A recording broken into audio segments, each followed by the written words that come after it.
This isn't how I want to record this, but the universe has definitely been testing me today to see if I practice what I preach. And it's so funny because I have these like notes for myself to exactly what I want to share with you, but I'm not going to share any of it. So last night I went to update my computer, and after I updated it, it wouldn't let me log in.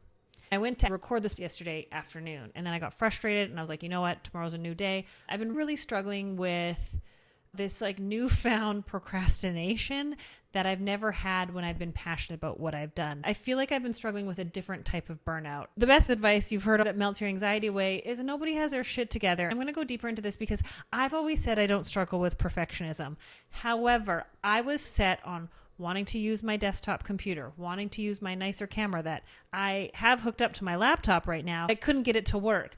I just painted my office this weekend. I don't like the way it looks. I want to get a gallery wall going. I hate that this camera is like a wider lens. You can see my whiteboard. I didn't think I struggled with perfectionism, and I teach how to take messy, immediate, imperfect action. And yet I got in my own way of thinking I needed things to look a certain way. I realized that this is a theme in my life. It's not about being perfect, but it's about controlling perception. That's a really hard one to realize. I don't want you to watch this podcast and think, oh, it's like this whole fear of being, it's not about perfectionism for me. It's about what if you perceive me to not have my shit together, which the reality is I talk about not having my shit together all the time. So I have to peel back the layers in my own life and be like, what is it that's causing me this way? I want things to look polished and professional. I like things to look aesthetically pleasing. I don't feel like this video is aesthetically pleasing, especially as someone who is a hairstylist for 20 years. Primarily my listeners and students are beauty industry, but I have a lot of service providers. I want it to look cute, and I get really caught up on things looking nice. Like even the other night, I made a charcuterie board for my boyfriend, and I needed to make it look cute. And I'll even get hung up on, I go live on Instagram for my business breakfast in bedhead, and I'm okay because it's called business breakfast in bedhead. But when I come here to record, I get in this thing of, oh, I need to be dressed nice and I need to have my makeup done. It's funny how I still get in my own way around that. So I am committing to moving forward as the paradox that I am, because I like getting done up and I also like being a complete slob. And the best business advice I can give you and myself today is to start taking messy, immediate, imperfect action and recognizing sooner when you're delaying it. My computer stopped working. I had to take it to the repair guy. Then I set up my laptop and the software wasn't working. My nicer camera that I like how it looks. And then I finally got it working and I was like, okay, I'll go record later. And then as I started recording, it's like overloading my laptop. I don't know. My laptop was like making these noises, overheating, and it would record for 3 seconds and then it would freeze. My body was shaking earlier. I was so frustrated. I'm like, I just want to get this done, but I want to get it done a certain way. This is where the control freak in me enters. I get an idea in my head of how I want things to be. And if it's not going that way, I'll get hyper focused on trying to make it go that way. So again, I struggle with having control and wanting things done a certain way. It's more of this control freak that comes out and wanting to control perception. Like I want to make sure, like, are people going to judge me? It's so weird. When I say it out loud, I'm like, wow, that's silly. But you don't always realize the internal thoughts that are going on. So no word of lie, I had to go to the airport and then I came home, I walked my dogs and I was like, I really want chicken nuggets and fries. I'm feeling like I just want to go sleep. Everything in my body is screaming, don't record this podcast. I know that it's not like a honor my body moment. It's a, I am delaying and procrastinating, even though I'm really excited about the podcast episodes that I'm doing and that I have coming up. For some reason, my body's like, abort, don't get vulnerable. I was in San Diego last weekend speaking at the Hero Retreat with Masters of Balayage, and someone came up to me and totally called me, oh, my neighbor is literally blowing leaves right outside the window right now. How funny is that? I feel watched and silly. People, okay, side tangent. We'll go back to the Masters of Balayage. People always ask me how I get so confident. I'm like, I record videos in my office alone. I don't think I could be this confident walking around with my phone, but I also speak on stages. But it's funny, literally this weekend I was having a one-on-one conversation where I felt so vulnerable. I can stand on stage and talk about my biggest failures, but one-on-one admitting things that I'm nervous and vulnerable about is so different. So I don't want you to be fooled to think that I don't struggle with vulnerability or confidence sometimes. But okay, what's the word I'm looking for? Let's just rewind back. At Masters of Balayage Hero Retreat, someone came up to me and they're like, I love your podcast. When are you going to start doing it again? Embarrassed. So embarrassed. I have let my own fears, insecurities, and vulnerabilities get in the way of helping other people, which is so wild and so silly. I realized that I need to get past my own fear of what this might look like, how I want to look, how aesthetically pleasing I want to look, and show and practice what I preach, which is embarrassing on some level that I didn't realize that I was falling into the same trap. After I got home, walked my dogs, fed them, went upstairs, was finding everything. I'm like, oh, I could tidy this up. My sheets are dry in the dryer. I want to go get chicken nuggets really bad. And I was like, no, Dawn, go do the thing that you don't want to do. I heard this on a podcast a few months ago that the dopamine that I will get from completing the thing that I don't want to do is worth it. I haven't had chicken nuggets in a hot minute. If you follow me on Instagram, you know that a few weeks ago, I cut out processed food, cut out caffeine, was eating really clean and felt so good. When I went to San Diego, I fell off the wagon a little bit, not too bad. And I want to get back on it because I know I feel the best. My brain works best and I show up my best. However, because I've been struggling to get things done, I was like, I need a reward system. So after I finish recording this podcast, I'm going to go get chicken nuggets, and I like chicken McNuggets. Like, I'm going to McDonald's. I'm going to feel like crap after, but I needed something to motivate me today. Sometimes I've realized for myself, it's been like a year and a half of really struggling to show up in the way that I want to and to push past. And I think I've been working through a lot of past shit, a lot of present things, like big changes in my life. Anytime a big change has happened, it's taken me time to recoup and recover. I'm trying to be really gentle with myself, but also realizing that I'm meant to be here to serve you. What a disservice I'm doing to other people to get in my own way. Done is better than perfect. B+ work is still a pass. It's so funny. I was not an academic student. I would get like 90s up until midterm, and then I'd get bored or lose interest. And then I graduated with a 72% average. I didn't need to be an A+ student in high school. And yet now, as a 41-year-old woman who has been self-employed for almost 15 years, I don't feel like I can show up with B+ work. I think it's a little bit social media and the comparisonitis that lives out there, but I put such high expectations on myself. Sometimes I think unconsciously, I put such high expectations on myself in order to avoid getting vulnerable and doing the thing. If I can't do it perfectly or exactly how I want it to be. I almost convinced myself not to record this podcast until I order prints online, print them out, buy frames, and hang them up so I can have a really cute gallery wall.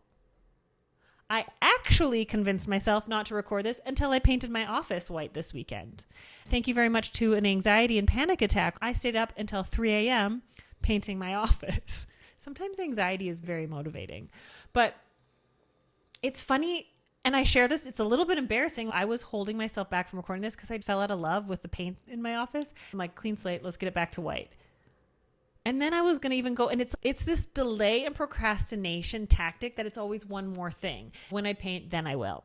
And then I painted and I was like, oh, a cute gallery wall. That would look way cuter. And I want cohesiveness and I want consistency. Yes, consistency is nice in your business and good. However, start before you're ready. Jump before you had to land. B+ work is still a pass. Eventually, I'll maybe have a gallery wall. Maybe I'll change my mind and put something else there.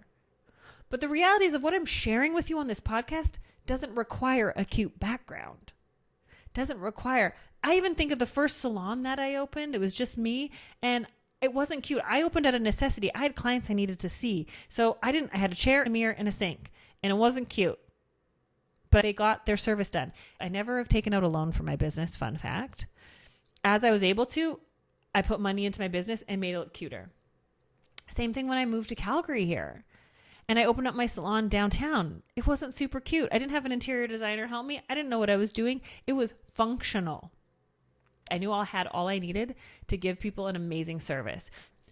Whatever service you provide, stop getting caught up in thinking that things need to be perfect. It's just a delay tactic for you not to be seen as a beginner or a starter or not exactly where you want to be yet. But the only way you can get to where you want to go is to start, right? If you ran a race and you're like, I just want to finish first place before I even start the race, how can you finish first? You can't get to the finish line if you don't start. Sometimes starts are messy. I've seen this reel about this girl who literally trips and falls and loses a shoe, I think maybe, in a race, puts it back on, and still wins first place. Stop thinking the speed bumps, roadblocks, detours that you're coming across right now means that you shouldn't continue on. B+ work is a pass. It doesn't need to be perfect. Less than 1% of the time does a baseball player hit a home run. Can you imagine if you're a baseball player and you're like, I'm not even going to try if I don't hit a home run every time? That's not reality.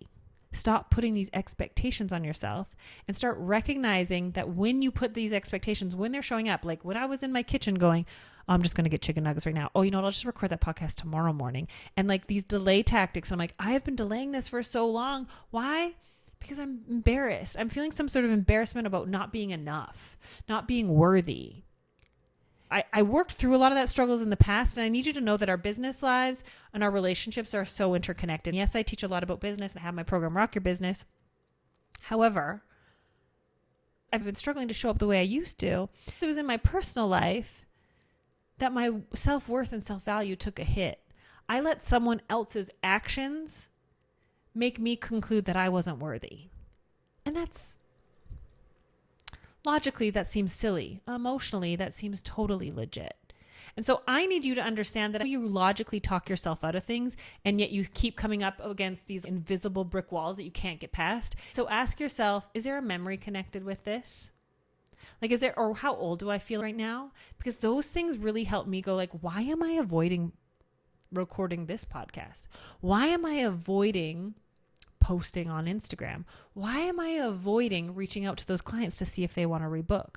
Why am I avoiding even starting my business? Why am I avoiding asking this person for a collaboration? Why am I avoiding going live? Why am I avoiding applying for that gig that I want? And get deeper and peel back the layers and find out what it is and ask yourself, is there some sort of event that happened in the past that's feeling similar to this moment that I'm letting dictate? I'll tell you, I realized the other day, I was talking with someone about hanging out with girls, and I was like, nope, I wouldn't. And I realized I have such a fear around hanging out with groups of girls. Is there a memory connected to this? I had two memories pop up. One, when I was in grade 3, I visited a friend after we moved to a new city. I had a horrible weekend, got left out, whispering and teasing. And then another one in grade 5 where I had this big slumber party. And then that Monday, all the girls in my class cornered me at recess and basically told me I was a bad friend because I had tried to include these other 2 girls who were at the slumber party that were from a different class, tried to make them feel welcome, and I was told that I was bad to the rest of them. And so these moments, although in hindsight don't seem like that big of a deal, right? If we just think with our logical brain, that's not that big of a deal. However, in that moment, grade 3 Dawn, going to visit a friend for the weekend, feeling left out, feeling like she's getting talked about, teased, giggled at, I felt so alone. Grade 5 Dawn, girls coming and feeling like I was being attacked, getting literally cornered, not knowing what to do, gave me this feeling that I don't fit in, I don't belong. Groups of girls are really unsafe. I realized that when I make friends or introduce 2 friends, I get really nervous. Even in your business, you have to ask yourself, where are these things showing up? Where's this anxiety? Where are you halting? Where are you making excuses? Where are you not showing up? Where are you finding ways to not do the thing that you committed to doing? I literally have a Post-it note that says, record podcast. And my business mentor said, every time I complete one of these things, I get to crumple it up. And I'm crumpling that up because by the time I'm finished, this will be recorded. Next one is write my newsletter. I haven't written a newsletter in forever. I've totally fallen off the wagon, and I'm embarrassed to share that. However, the kind of caveat to this is I built my business in a way that I've been able to take a step back and not worry financially, which is pretty dang cool. And so now I'm coming back from a place of authenticity, of truth, of compassion with myself to show up messy, to take messy, immediate, imperfect action. And I'm going to reward myself with some chicken nuggies while I sit on my couch with my laptop and edit tonight. I just want you to know this is the best business advice you will hear all year. Start asking yourself, why am I delaying? Why am I avoiding? And how can I take messy, immediate, imperfect action today, right now? You've got this, friend. You have everything you need. I almost convinced myself that I needed to order a new desk and a new light and a new tripod. Oh my gosh. It's so easy to convince yourself you need all these bells and whistles, and there'll always be something else. Just do the thing. I'm challenging you. Ask yourself those 3 questions I just shared. Rewind this if you need to. And then go take action right now. Even if you've got only 2 minutes. Even if you're in the car and it means making a phone call. Do the thing you've been avoiding doing. All right, friend. Thank you so much for listening. You're amazing. Stay weird. Stay you. And we'll talk to you soon. Bye.